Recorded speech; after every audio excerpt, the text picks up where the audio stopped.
All right, welcome back to members of the PMC staff and the folks that have tuned in. Hopefully you had a good lunch.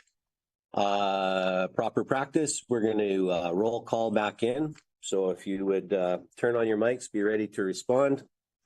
President Glenn McCallum. Present. Thank you. Vice President Leclerc. Sensei. Thank you. Secretary McCallum. Here. Thank you. Minister Burnoff. Mutta. Thank you. Minister Monkrand. Always takes a bit of time. Mr. Monkrand. Mr. Bouvier. Nice day. Mr. Carrier. He had to leave. Mr. Dignas. Good afternoon.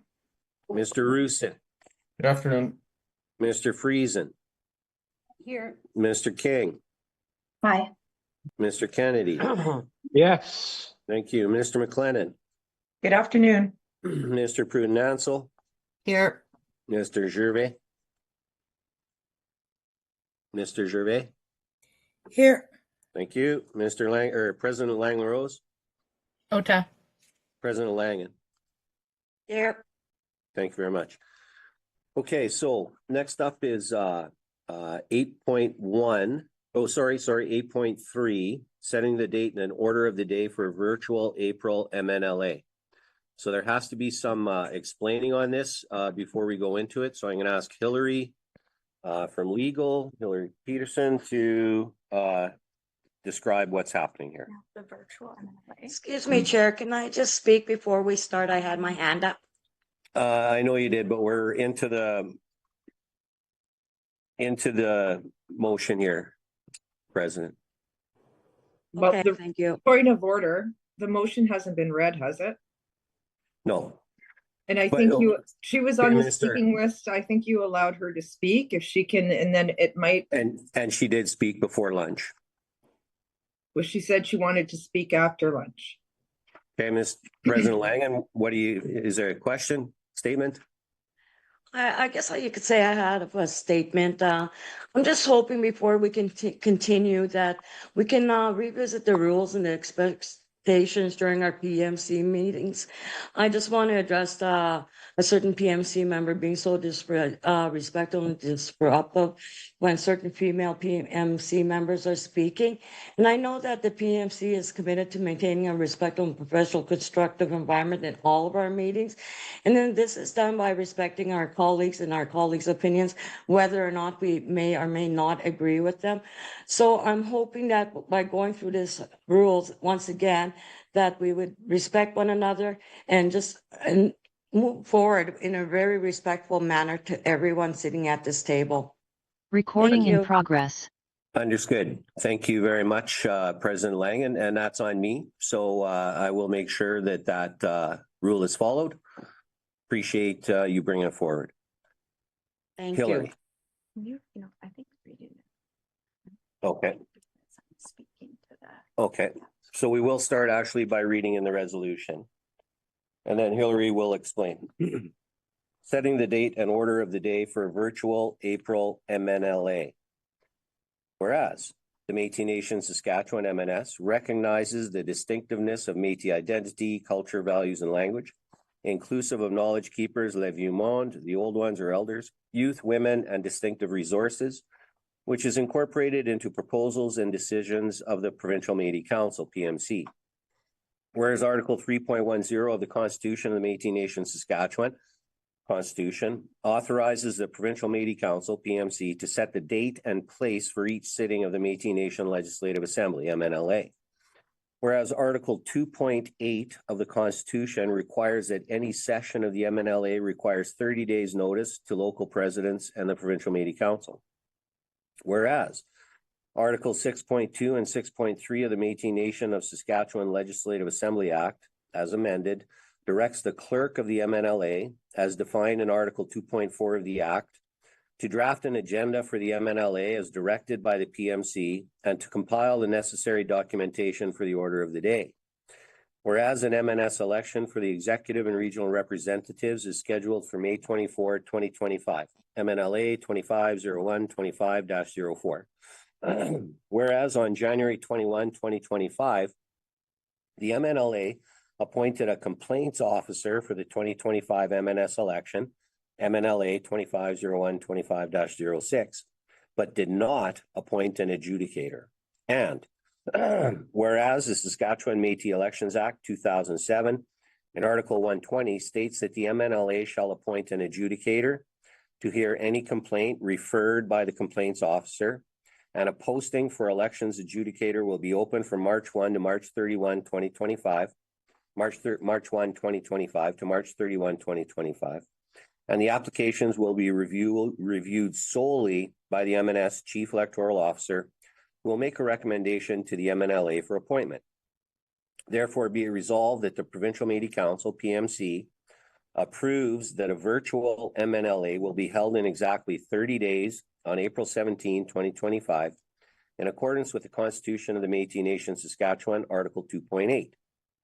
Further, be it resolved that for the April 2025 virtual MNLA, the PMC confirms that the Chief Electoral Officer will fairly and impartially vet all applications for the role of adjudicator to perform the duties described in the Saskatchewan Métis Elections Act 2007, and that the Chief Electoral Officer will recommend the name of a person for the position of adjudicator to the MNLA for appointment at the April 2025 virtual MNLA. And further, be it resolved that the PMC approves the order of the day as follows. For the virtual MNLA on April 17, 2025, as proposed by the clerk of the MNLA. Agenda, April 17, 2025, opening prayer, le vieux monde. Roll call, Richard Quintel, clerk of the MNLA. A, voting delegates. 3, appointment of deputy speaker for the April 17, 2025 MNLA. Adoption of the agenda, order of the day. 5, appointment of recording secretary. Motions, appointment of adjudicator. 6, closing prayer, le vieux monde, dated this 18th day of March, 2025. Now, we do not have a mover nor a seconder, but we had this on the agenda, so it had to be read in, and I believe Hillary is going to explain why. Yes. Hello, everyone. So I do want to make several preliminary comments about speaking to this resolution, in particular, speaking to the role of the MNLA to appoint an adjudicator. As is spoken to in this resolution, under the Elections Act, the appointment of the adjudicator, 121, the Métis Nation Legislative Assembly shall appoint an adjudicator to hear any complaint referred by the complaints officer. I want to focus on the term shall appoint. So the term shall is understood to be imperative, of vital importance, and a command, and it creates a positive obligation on the assembly. It's not intended to be discretionary. That is, as I've said, a positive obligation on the assembly. And I'll leave it currently. I'll leave it at that point right now. And is Dorothy gonna, Dorothy, if you could continue with that explanation, please. Thank you, Mr. Speaker, and thank you for your clarity on that, Hillary.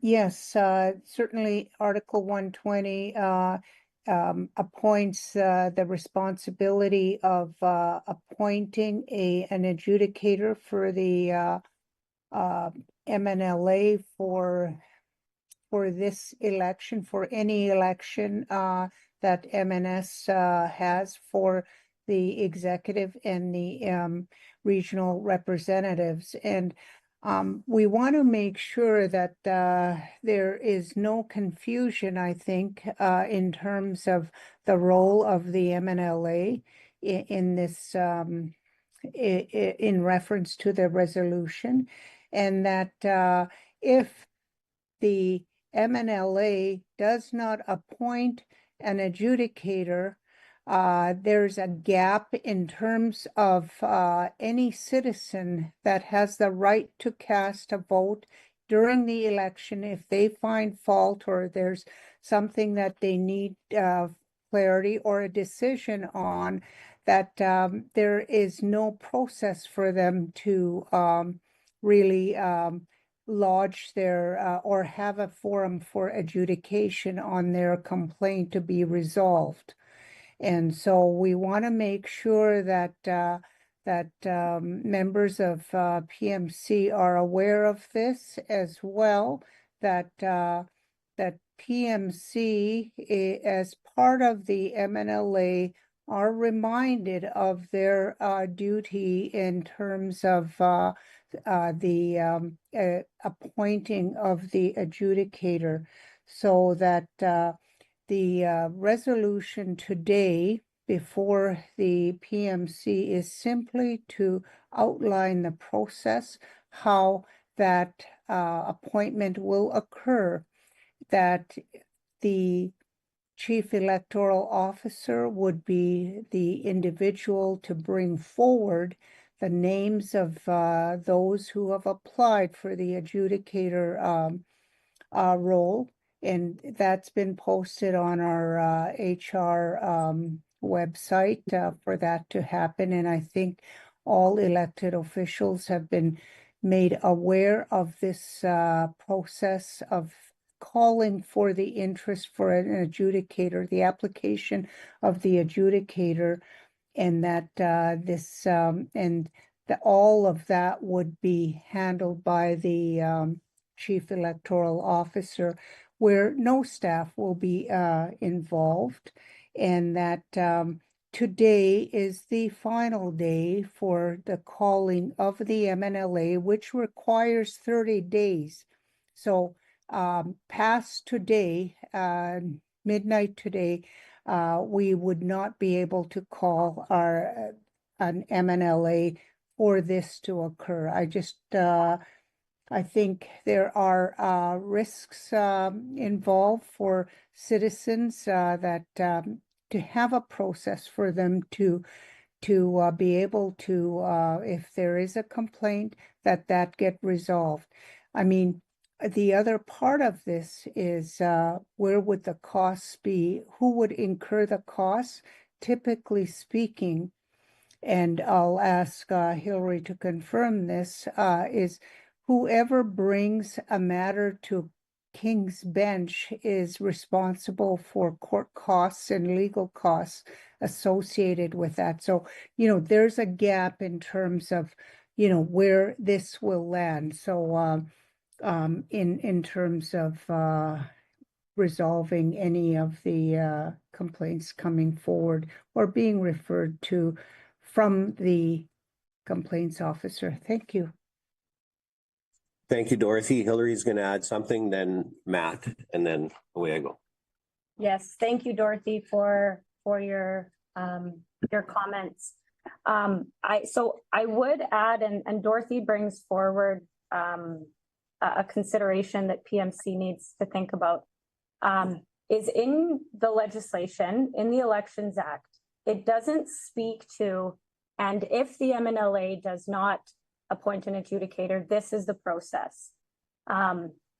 We know what the process is, that if an adjudicator is not appointed and there's a complaint brought forward by the complaints officer, yes, it can go to the King's Bench Court of Saskatchewan.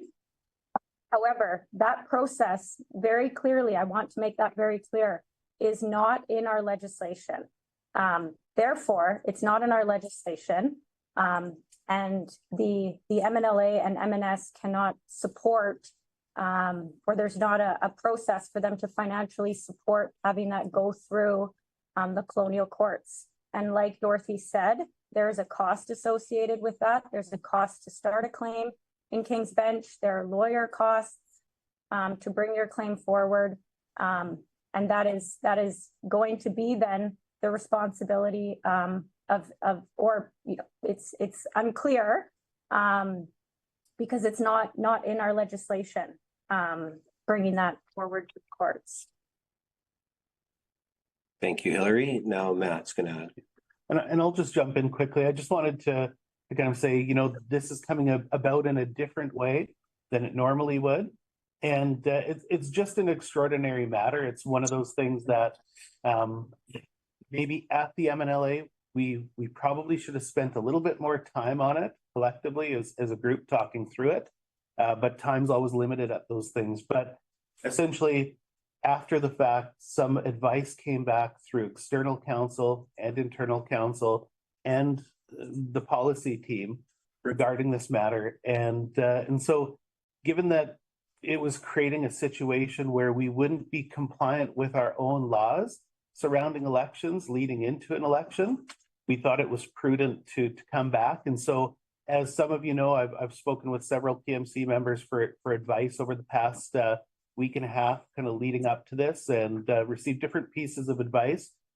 When we initially started kind of down this road, I did get support from some PMC members on drafting the wording, and we were in a position where it was kind of looking like we had a mover and seconder, and then we didn't, right? And so now we're just at the point of always bringing best advice.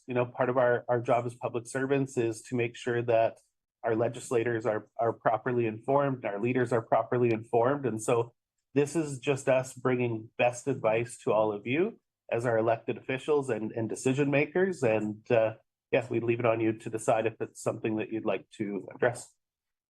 Thank you, Matt. And so that being said, folks, I need Minister McLennan needs to be readmitted. I need, is anybody interested in moving this motion? And is there anybody interested in seconding it? Sorry, Mr. Dignas, you want to move it? Oh. Can you turn on your mic? Excuse me. Good afternoon. Thank you, Mr. Chair. Thank you, Hillary and Dorothy and Matt for advising us of all the important concerns, not concerns, I wouldn't say, Mr. Chair, the importance of moving our government forward. And I do I proudly move this resolution forward, Mr. Chair, and look forward to my female colleagues at the table, listening to their advice and their concerns. Thank you, Mr. Chair. Thank you, Mr. Is there a seconder? President McCallum? Thank you, President McCallum. Okay, so we have a mover and a seconder, and we have a speakers list, and Minister Pruden Ansell, you're first.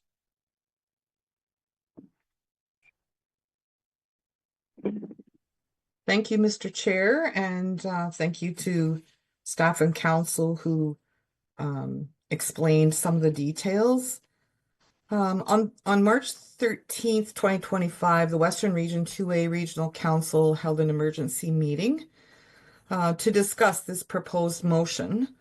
As Matt had explained, he had reached out to me and spoke to me about the proposed motion. For a virtual MNLA in April to appoint the 2025 M&S Provincial Elections Adjudicator. Western Region 2A Regional Council is very concerned as to the lack of respect for the decisions made by the Métis Nation Legislative Assembly. Moving forward and trying to hold another MNLA sitting to overturn decisions that the MNLA made will set a precedent that decisions the MNLA makes can be overturned by anyone except the AGA. Following are some of the questions and comments from the Western Region 2A Regional Council. 1. Who gave the staff direction to advertise, set up a committee, and develop the plan to have another virtual MNLA to try and overturn the informed decision the MNLA made to have any valid complaints dealt with by the colonial courts instead of appointing an adjudicator? 2. Where is the documentation that members of Western Region 2A Council requested at the January special MNLA relating to the process of recruiting candidates for the complaints officer and the adjudicator? The MNLA was not provided with such documents, which contradicts the rules of the House, which states any documents referred to must be presented.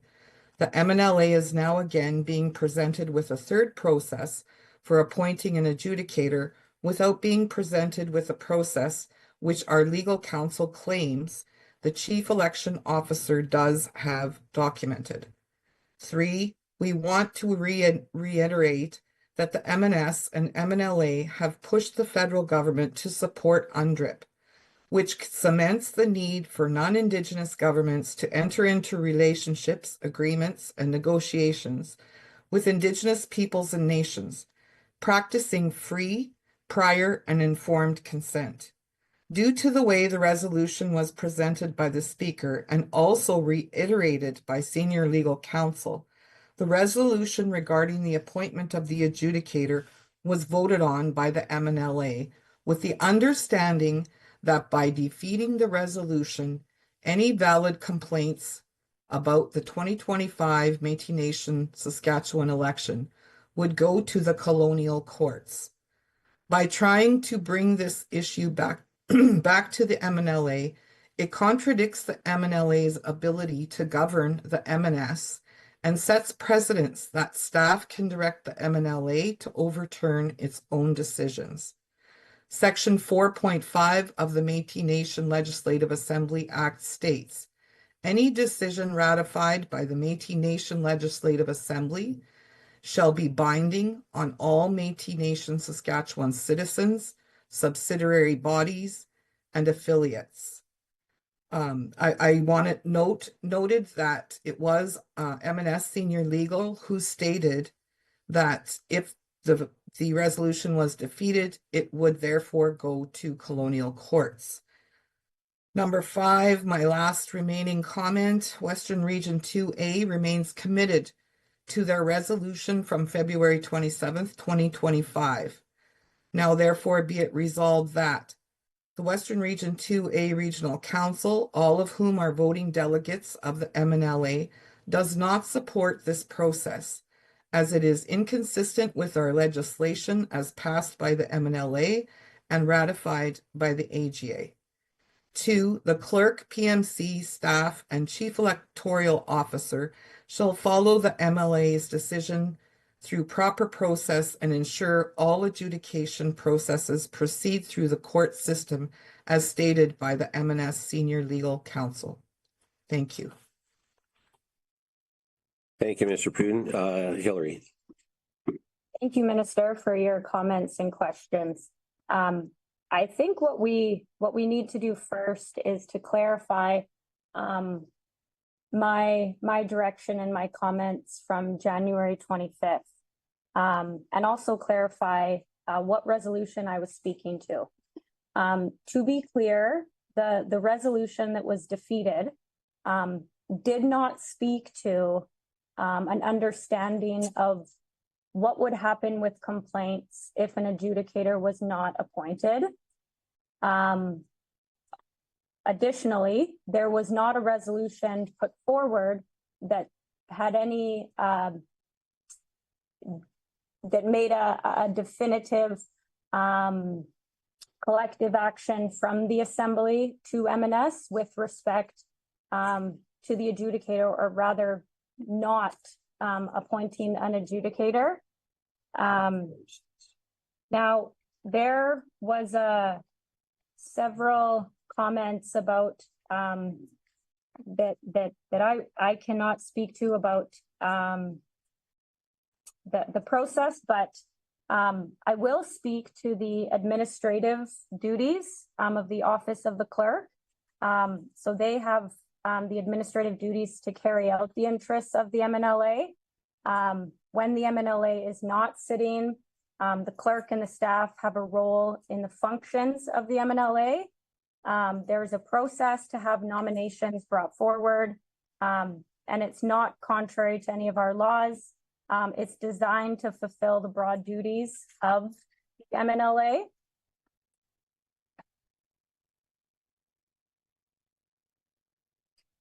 And for clarity, the question to myself, Senior General Counsel, I was not framed as, if we defeat this resolution today, is this a definitive answer with respect to the adjudicator for the May 2025 election? That was not a question put forward to Senior General Counsel. And the answers being brought forward, or the remarks that I made, do not properly reflect the question that was asked of me. Those are my comments. Thank you, Hillary. Matt, So clarification, Mr. Chair, please. go ahead. Can Matt or someone, I don't know who's acting as the clerk right now, but can someone please answer Western Region 2A Regional Council's question as to who gave the direction to the clerk and staff to proceed with this process? Yeah, so I guess today until next week, I'm acting clerk while Richard is away on vacation. And so, yeah, I can speak to that. And so the first thing I'll speak to is the fact that there was never any ill intent in the process. You know, we certainly don't seek to overturn decisions of the Legislative Assembly. I think one of the first pieces earlier in the statement was, you know, the MNLA made an informed decision. And I do think that the advice that we received after the fact from external legal put that into question, in terms of put into question that, you know, because of the compressed time, bit of the pressure, legal would have elaborated, including external legal, if the opportunity was there, and we did miss it. So I will say, you know, we missed that opportunity to maybe take it a bit further, to provide that advice around the shall, and the fact that, you know, we would be out of compliance with our own laws if we didn't do it. And so, of course, there's no precedent for our government not appointing an adjudicator. And that's completely new ground for us, for all of us. And so every time, you know, we bring our advice forward, kind of tackle next steps, it's all about the advice that we get externally. But we also reviewed the minutes of the assembly, and also the tape. And on that item, and I'll just remind folks, the item was about whether or not to appoint a specific individual as the adjudicator. It wasn't about should there be an adjudicator, should there not be. That was never considered or even discussed. a what if was posed, and Hillary has addressed that, so I won't go back there. But so, you know, we didn't see the intent there. One of the things that was also pointed out was that, you know, within the friendly amendment, the option to amend our legislation was never included in the friendly amendment. And so that also speaks to intent, that the intent wasn't to, you know, alter our law or go against it. So that was what kind of came out of it. But also what we saw was in the discussion, some of the comments that were made around process were, how come this adjudicator was not posted publicly? MNLA members did describe that they wanted to see it posted publicly. And there was a discussion around, you know, we have a lot of skilled Métis lawyers in our community. We would have liked the opportunity to recommend some people, kind of share it, get word around. That was part of the discussion. And so a lot of that was consolidated into an RFA essentially. And so we took that advice and thought, well, given that there is no adjudicator, the motion pertaining to appointing that individual was defeated. We thought, what do we do? It's never really happened before. So the best that we could do was take all the discussion, it was brought into an RFA and say, here's a process that maybe helps us overcome that issue or the issues that were presented, satisfy those concerns, and still be compliant with our own elections legislation. So that was the thought process. Now, on the process, I will say, you know, we weren't too sure what it should look like. So of course, there was a lot of thought going into how do we make it transparent. And so on behalf of the vice president, I do want to say one thing. You know, she was included in the idea of the screening committee, where the screening committee wasn't to screen people out. It was just to make sure they met the application guidelines, or it was consistent, they were eligible, that they were actually a lawyer, the different things that you'd want an adjudicator. And so she wasn't consulted in that process of having her name added to that. So I've apologized to the vice president personally, and I've said that would be something that we would be retracting on. And that's why the process that's been, you know, presented in this resolution considers some of the feedback that I got from the members of this, the members of the Provincial Métis Council that I was able to speak with. So that's kind of how we got here. So I hope it answers your question. It just kind of, it's what it is, I guess. Sorry. Thank you, Matt. Minister Gervais. Yes, thank you. Just trying to bring my camera on. And it won't work. There it is. Thank you, Chair, and thank you, Matt and Hillary, for explaining the background of the resolution. A couple things I want to speak to is Western Region 3 Regional Council as well has brought forth a resolution, and it's in regards to this process that has taken place, because in reality, I want to read a couple things here. Our Constitution, under our Constitution, clearly states Article 2.1, there shall be an MNLA Assembly, which shall be the governing authority of the Métis Nation of Saskatchewan. And I want to bring it back to that term shall, as you know, as Hillary, our senior legal counsel, has pointed out, that it's it's a specific wording. And so when we look at this resolution that we're going to be discussing right now, we are overturning the powers that be. We pride ourselves on the fact that the Métis Nation Legislative Assembly is our governing body. We pride ourselves on the fact that we are the nation to be looking at of how we do things, right? And how we follow and abide our customary laws. And I want to go back to the date of the Métis Nation Legislative Assembly in January, because there were questions and discussions on the floor prior to the vote. The vote came forward. We actually split that resolution in two so that we could vote on one and vote on the adjudicator. There was a lengthy fulsome discussion around the adjudicated piece, because many people had concerns because the adjudicator from last election, people felt that they had brought forward concerns that hadn't been addressed. We put that on the floor. That discussion took place. Our legal advisor came to the forefront and made it very clear to the 78 people who voted, I think it was 78 or 81, sorry, who voted, and said, not after, but prior to, because there was a discussion, everyone, of how can we get another adjudicator? And we were told the timelines.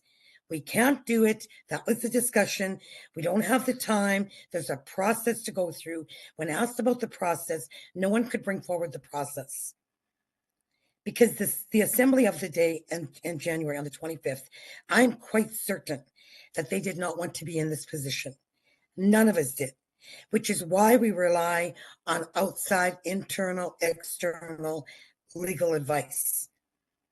The advice we were given that day is what we voted on. The advice that day was, prior to the vote, if this does not pass, we will go to the colonial courts. After the vote, if this does not pass, we will go to the colonial courts. And as a regional council, we discussed this at length. How do we address this? And the concern, the underlying root of it all is that the Métis Nation Legislative Assembly and the leadership that sat there in January made a decision. And now 3 months later, we're going to pull together another MNLA, potentially with a whole different group of people, and they're going to make a decision. And 3 months from now, we could have another MNLA, and that MNLA could eradicate every decision we have made for the last 4 years, or 7 years, or 8 years. I know that's potential, but is that the precedence we really want to set here? Do we want to continue to set a precedence where the elected leadership of this nation, which are our grassroots people, which give us direction, and they gave us direction that day, do we want to eradicate their decisions? And do we want to set that precedence? I know Western Region 3 has taken it seriously. 4.5 of the MNLA Act states very clearly that the Métis Nation Legislative Assembly decisions will stand. And if we knew that we were going to be back here in a month or two to change those decisions, maybe we need to start looking at a lot of other decisions that have been made at that table. So on behalf of Western Region 3, I will speak against this resolution because it really negates the 80-some people that sat there at the MNLA that day. And it really negates every person who voted in support of, and also those who opposed it. Because we are telling them as leaders, their vote doesn't matter because we'll change it at a flip of a switch. Thank you. Thank you, Minister. Hillary. Yes, so I need to make some more clarifications. And several of these I have already stated. But the resolution at the January 2025 MNLA was a resolution to appoint a specific adjudicator. There was not a resolution to not have an adjudicator for the May 2025 election. So I want to be clear that the direction from the MNLA was not that they do not want an adjudicator. And I want to be clear that there may be individual comments made by members of the MNLA, but it is we get collective direction from the MNLA through resolutions, not through individual comments. And that collective resolution is what we go forward with. At no time, there has been no resolution that has said, we will not appoint an adjudicator period. I want to make it clear that our legislation, it is a requirement for the MNLA to appoint an adjudicator. It is not discretionary. The resolution at the January 2025 MNLA did not amend our legislation. Of course and I know that that's, you know that, but that needs to be clear. Our legislation stands that it is a duty, it is a positive obligation on the MNLA to appoint an adjudicator. And that is an action that is it is then the clerk's responsibility to move forward and action the duties of the MNLA. I'll leave it at that. Thank you. Thank you. Mr. Speaker, I just want to finish off. I just want to speak to the comment there because I want to be very clear. I think you're correct, Hillary. It is up to the MNLA to appoint an adjudicator.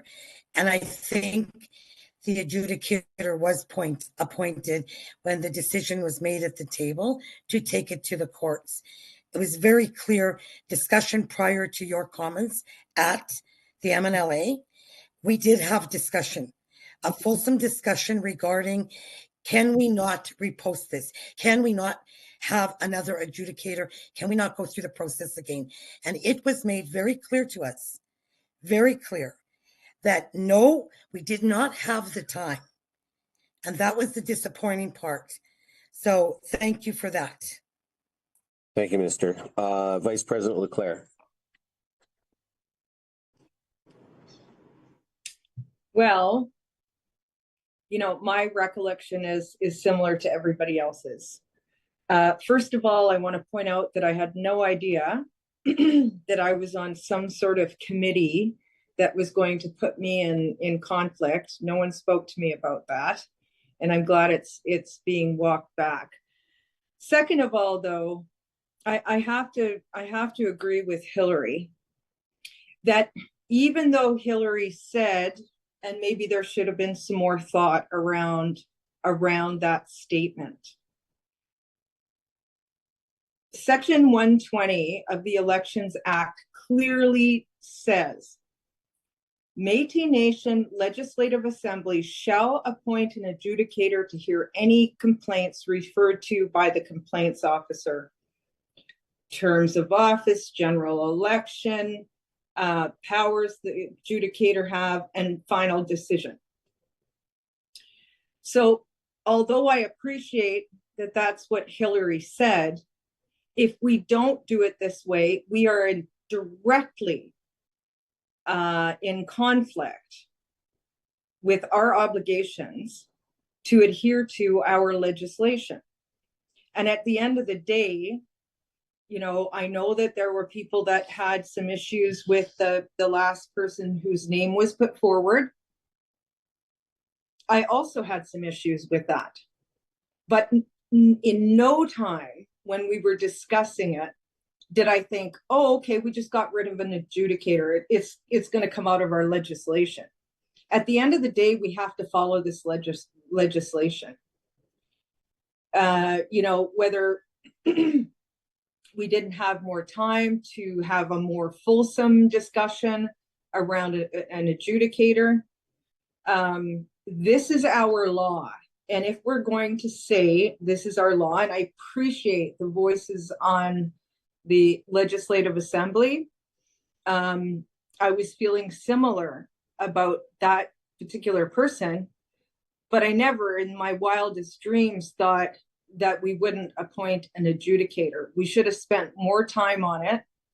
And that's what I'm finding lately is we're spending less time on the things that are important and more time on the things that aren't. And so it's my view that I would support taking this back to the Legislative Assembly and focusing just on this discussion. Now, I don't know if anybody's put their names forward or not, but just on this discussion, we cannot change legislation like that. We're bound to this legislation. So I support the motion to bring this issue back to the Legislative Assembly and explain it to them, have a fulsome discussion about it. And look, if they choose, we're gonna throw that out of the Elections Act. And we wanna instead go to the colonial courts, which I doubt that they would say. But if that's what's gonna happen, let them have their voice before this election. Otherwise, it just doesn't pass the smell test for our citizens or for this election. So those are my words. Thank you. Thank you, Vice President. Secretary McCallum.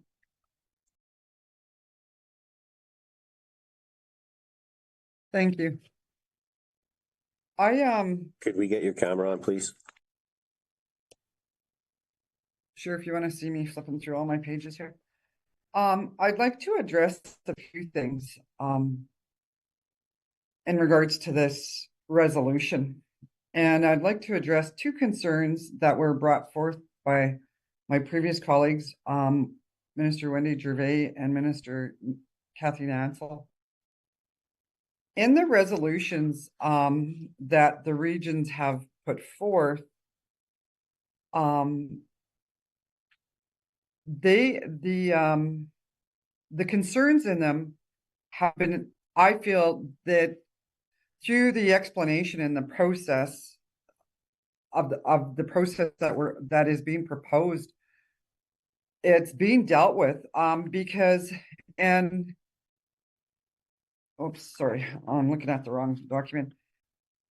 We understand that Kirkby, the proposed adjudicator, Gordon Kirkby, it was voted down, and that's very straightforward. But also, we understand also that we only could assume because legal counsel referred to state that we could use a colonial system. However, going back to our legislation, that's not stated within our legislation because it's very clear, as Vice President indicated, there is a process, and it doesn't only have a process, but it also states its functions, the powers, and the final decision of what an adjudicator does.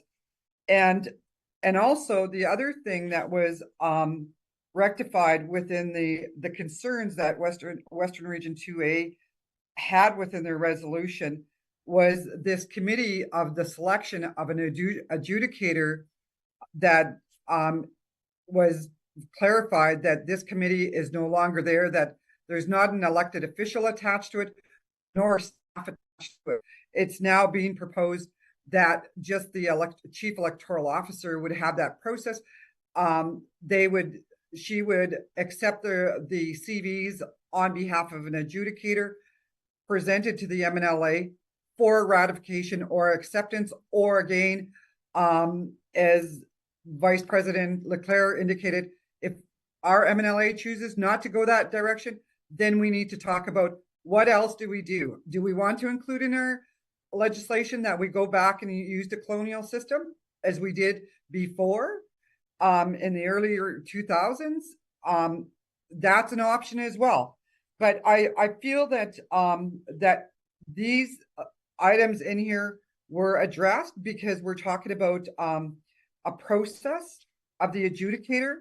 There's the other concern that was in there was the electronic. There is no process in our legislation that we go electronically to vote on one specific item. That's been addressed as well. And very similar in Western Region 3's concerns, that the process, I think that the process is of importance because in Section 20, it's very clear that the Métis Nation Legislative Assembly shall appoint an adjudicator to hear any complaints referred by the complaints officer. The one thing that we can also run into, say hypothetically, if a candidate makes a complaint to the complaints officer and the complaints officer says, well, it's not valid, right? So we can then go to the adjudicator and say, what about that complaint? Because the adjudicator has the final decision, not the complaints officer. The complaints officer only receives a complaint. The adjudicator, it's very clear in our legislation, the functions and the powers. And the final decision, and as it states in 121.3, a decision of the adjudicator is final and cannot be appealed to the Provincial Métis Council or the Legislative Assembly. So that's our courts when it pertains to our internal elections within Métis Nation Saskatchewan. And we don't have it or any other place, such as if we challenged a citizenship card, right? This adjudicator does not pertain to that. It only pertains to specifically the Elections Act itself. The other thing that I want to point Secretary, out, is there a specific question or comment, please? No, I think that it's that I'd like my time to talk in regards to the points in this of the motion. Okay, and we also have to remember that a lot of things have been asked and answered, and they're understood. So just to your next point, please. Okay, my next point is the Chief Electoral Officer. Part of her duties as the Chief Electoral Officer, she also has administrative powers. And with those powers, we don't want to get involved with those powers. So I am open to go to our MNLA to ask our citizens, the elected officials at the local level, do we want this process or do we want another process? Because we know that more thought around the statement of our legal counsel should have been more thought out versus the statements that came, because the statements that came brought confusion. And because of the confusion, now we only can assume, as our colleague Wendy Gervais said, it was stated before the motion and it was stated after the motion. So, and I'm clear now that our internal legal counsel's stating that's not so, because there's an order, it states that it shall. But the one thing that I want to ask legal counsel is, I know that as legal counsel, we need to use legal words and all that, but it's really important because we have citizens watching us today, and they're all waiting for answers on this. And I think it's really important that our legal counsel explain it more clearly, maybe, than what it is presented today. That yes, legal counsel made a mistake by making that statement. And yes, this is how that it needs to go forth.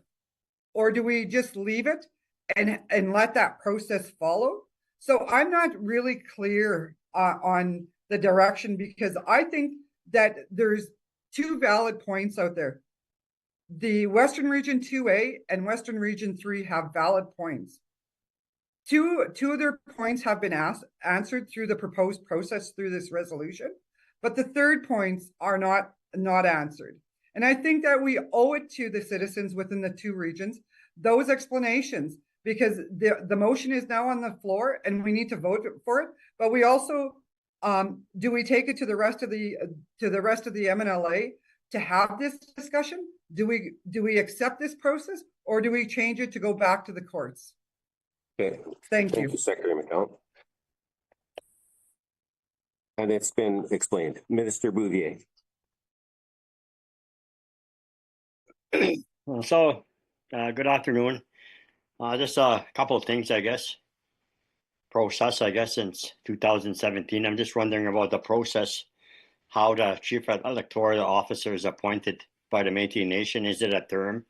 And who is in charge of the Chief Electoral Officer? That's not to this resolution, Minister Bouvier. So just we got to just speak to this resolution. It is part of the resolution because he works with the adjudicator, and we need to know the process. It's in the Elections Act, and it's a woman is the Chief Electoral Officer.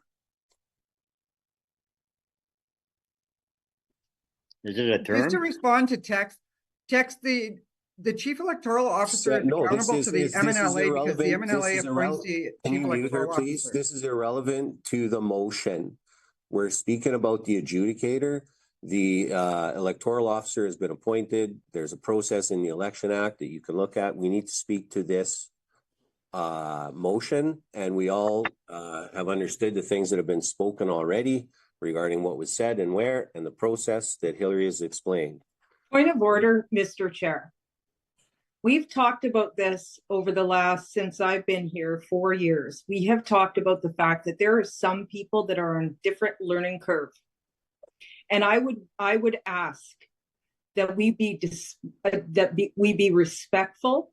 And sometimes, and Tex has explained this to us, he needs to get his head around one part to get his head around the other.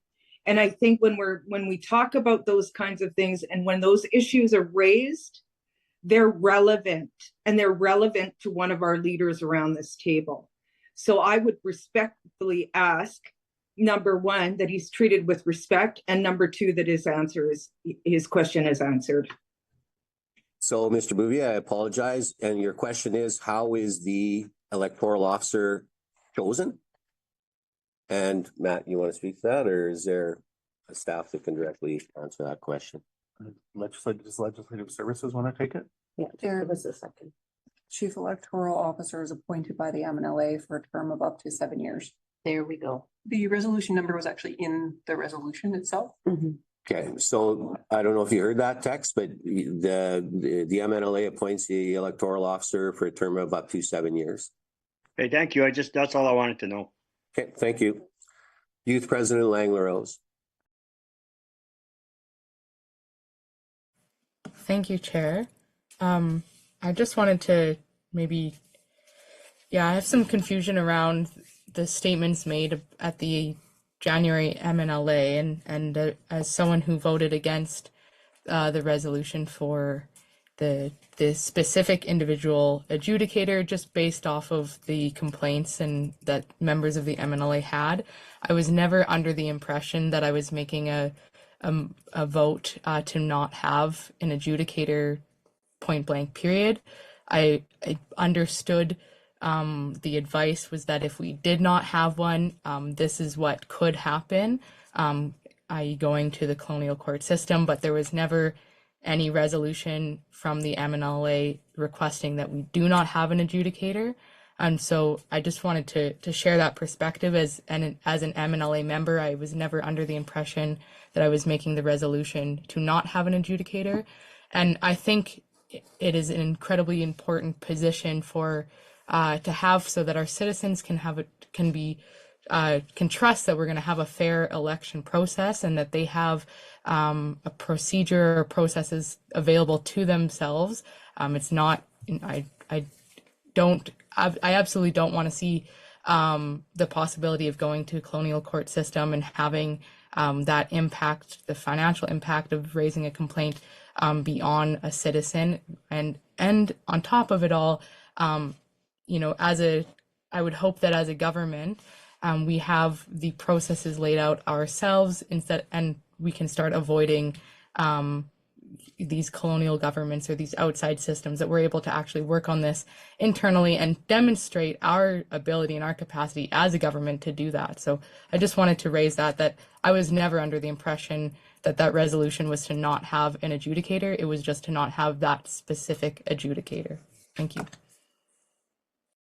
Thank you, Youth President. Okay, so continuing on the list, it's Minister Dignes, then Minister McLennan, then President McCallum, then Minister Friesen, and then for the second speak, Prudent Ansel, Secretary McCallum, Minister Gervais. So Mr. Dignes. Thank you, Mr. Chair. Mr. Chair, I once again thank my learned colleagues that have more education than I do. But once again, Mr. Chair, my colleagues are disrespecting, I feel, our legal team, and not really. Mr. Chair, if I may say, we have recognized throughout my term that we only have a small percentage of citizens that actually belong to a local those citizens are actually the only ones that are being heard. What's happening to the percentage of citizens, may ask, Mr. Chair, that do not belong to a local, that are listening in today? And Mr. Chair, you know, I support this resolution, and I support the moving forward of our government. And I appreciate what our legal team and our COO, our CEO, our administrative teams have done to build this government back. I heard you, Mr. Chair. I heard the year 2017 come up, Mr. Chair. If we start looking back in time, how are we ever going to move our citizens forward? How are we ever going to continue moving this government forward? Mr. Chair, I would like to call question. Thank you, Minister Dignes. Question's been called, so we'll put it to a vote, and then we'll put it to a vote. Okay, we'll Question do it, before we put it to a vote. Are you finishing off the list? I will finish off the three folks that not had a question yet. All right, so all in favor of question, President McCallum? In favor of question? Yes. Yes. Vice President Leclerc? Yes. Thank you. Secretary McCallum? No. Minister Baranoff? Yes. Thank you. Mr. Monkrand? 100% yes. Thank you. Minister Bouvier? Yes. Thank you. Ryan Lee Carrier, not here. Brent Dignes? Yes. Thank you. Minister Roussin? Yes. Mr. Friesen? Yes. Mr. King? Yes. Mr. Kennedy? Yes. Mr. McLennan? No. Mr. Pruden Ansel? No. Mr. Gervais? No, and I want it noted that the last time we did this, we shut question down, and the plan was to shut it down no matter what. And now we're leaving the speakers open. Thank you. And I'd like to remind you that it's at the discretion of the chair. By Yes, Youth it is. President Thank Lang you. LaRose. Youth President Lang LaRose. Me, yes. Women President Langen. No. Okay, so that carries. Back to the list. Minister McLennan.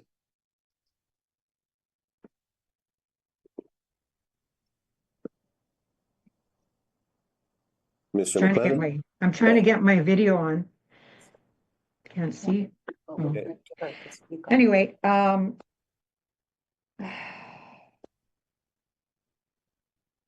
did make some notes. So I just want to say that this is why we get caught up in time restraints.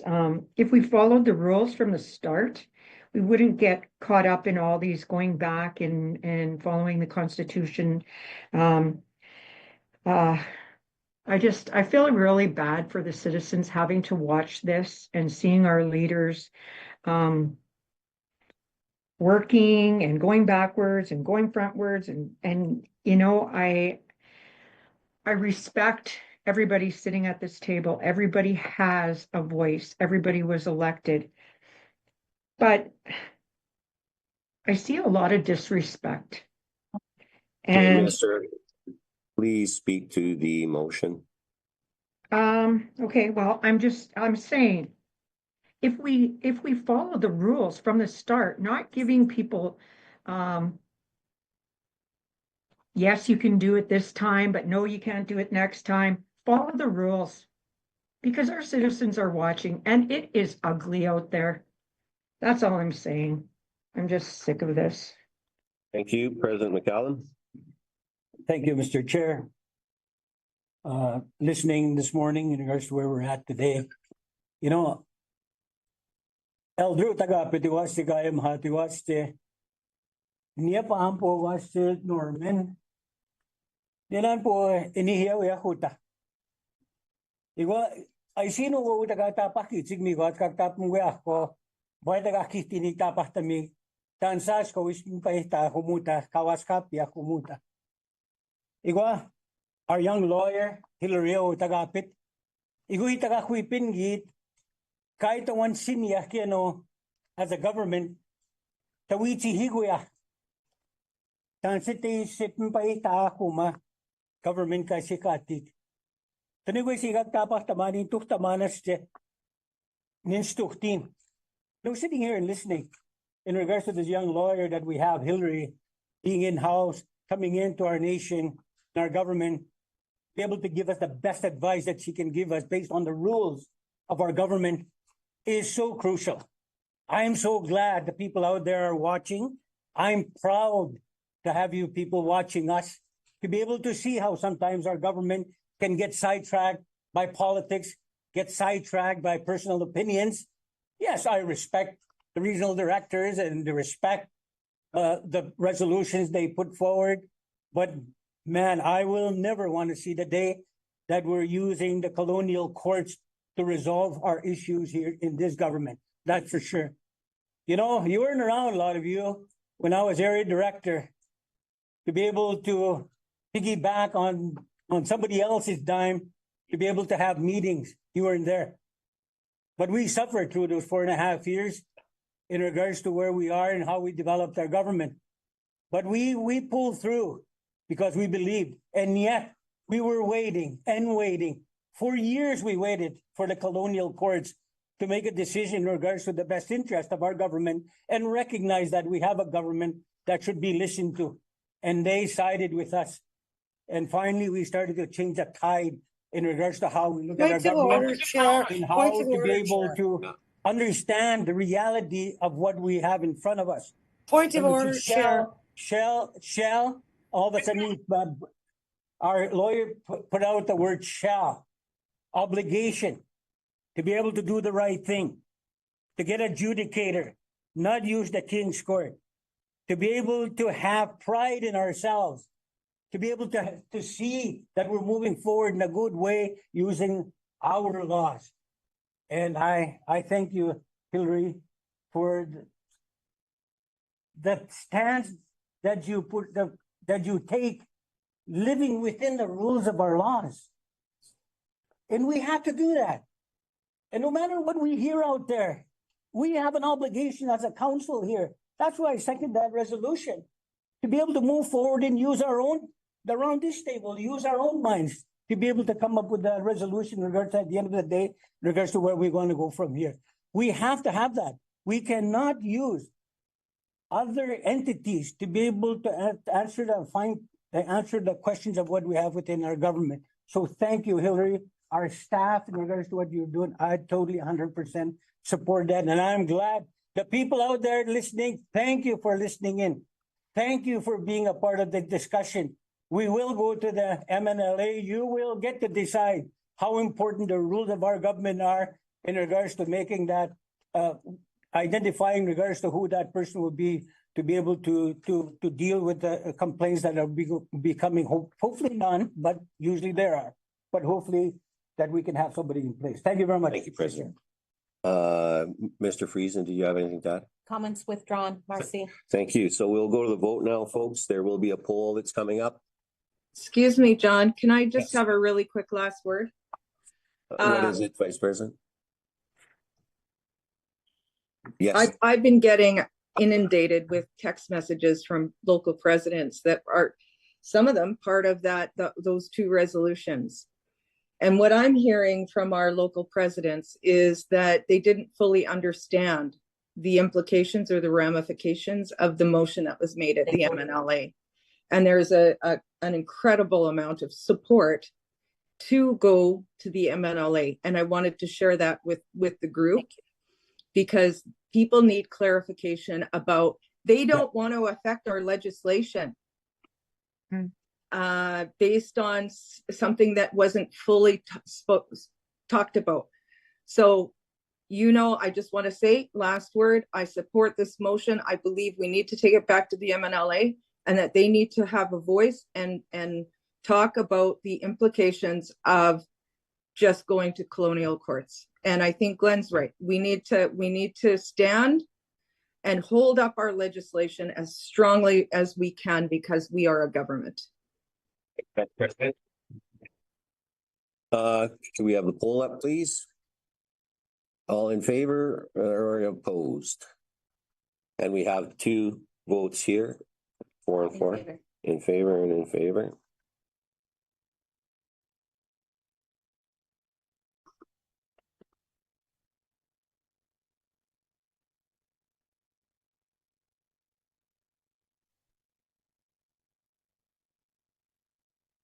Well, as we speak, 11 in favor, 3 opposed, so carried. We're having an MNLA. Now, one little piece of business we have that follows before we take a break is 8.4, Deputy Speaker for the virtual April MNLA, April 18th, 2025. Whereas Article 5 of the Métis Nation Legislative Assembly Act directs the Provincial Métis Council to appoint a speaker and a deputy speaker for the Métis Nation Saskatchewan Legislative Assembly, which must be ratified by the Métis Nation Legislative Assembly. Whereas the Métis Nation Legislative Assembly, at their duly held meeting on May 27, 2023, appointed John Lajmodier and Merelda Fiddler-Potter to 2-year term, MNLA 2305-27-02, and whereas Merelda Fiddler-Potter has since resigned from the deputy speaker position. Therefore, be it resolved that the Provincial Métis Council recommends the appointment of Mike Nolan as deputy speaker only for the April 2025 virtual Métis Nation Legislative Assembly, subject to ratification by the MNLA. Dated this 18th day of March 2025, moved by Eastern Region 2 Minister Brent Dignas, seconded by President Glenn McCallum. Minister Dignas, still so move? I so move, Mr. Chair, and look forward to moving our government forward. Thank you, Mr. Chair. Thank you. President McCallum, still second. Yes. Thank you. Any comments? Questions? Questions been called? Seeing no hands, all in favor of 8.4. Is there a poll? No? Okay, we'll do it vocally. President McCallum. In favor. Thank you. Vice President Leclerc. Vice President Leclerc. Sorry, in favor. Thank you. Secretary McCallum. In favor. Thank you. Minister Burnoff. In favor. Minister Monkrant. Mr. Bouvier. In favor. Okay, thank you. Mr. Bouvier. In favor. Thank you. Mr. Carey not here. Minister Dignas. On behalf of Eastern Region 2 and citizens I represent, Mr. Chair, I proudly say I am in favor. Thank you, sir. Minister Roussin. I'm in favor. Mr. Friesen. In favor. Thank you. Minister King. In favor. Thank you. Minister Kennedy. In favor. Minister McLennan. I'd like a woman to be, but I'll be in favor for this time. Thank you. Mr. Pruden-Nansel. In favor. Thank you. Mr. Gervais. In favor. Mr. Youth President Lang-LaRose. In favor. Thank you. Women's President Langen. In favor. Thank you. So with that, we'll take a 15-minute break till 2:30, and when we come back, there'll be a short financial update, or is that? Result of the vote, please. Oh, the result of the vote was unanimous. Thank you. Yeah, thank you. So we'll come Chair, back. I at have a two- quick question. Yes, Secretary. Thank you. Can you, this question doesn't need to be answered right now, but I want to ask this question. Who will be appointed to the Métis Nation Legislative Assembly as our legal counsel? As the Métis Nation Legislative Assembly Council. Thank you. I'm counsel. I'm counsel. Hillary's counsel. So you're the MNLA council and not MNS internal council? I am senior general counsel for all of Métis Nation Saskatchewan. Thank you. Thank you. All right, 15-minute break. We'll come and reconvene at 2:30. Thank you.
Okay, thank you. I hope you all enjoyed your break. We'll reconvene now and go to item number 9 on the agenda, which I think we pretty much covered, but it's finance update from Minister Mark Friesen. Anything further to add, Minister Friesen? I do not have anything further to add other than thank you and Marcy to my colleagues with the Provincial Métis Council for approving the next fiscal year budget and your dedicated effort and continued support, Marcy. Thank you very much. So that means we now need a motion to move into in camera. Brent Ignacy, Series 2, motion to move into camera. Thank you, sir. Second, President McCallum. Okay. In favor? Well, I guess we just go. Okay. Do we have a vote? There it is. Poll for moving into in camera. Favor. Okay. 2 here. That's good. Are other people? 11. And okay. Good. Motion's been passed to move into camera. So we'll now move into camera. So we'll have to close it to the public. Thank you to those that joined us for this important meeting. We appreciate your participation. And we will move in camera, and those that have to excuse themselves, excuse yourselves for in camera. Those that are meant to stay can stay.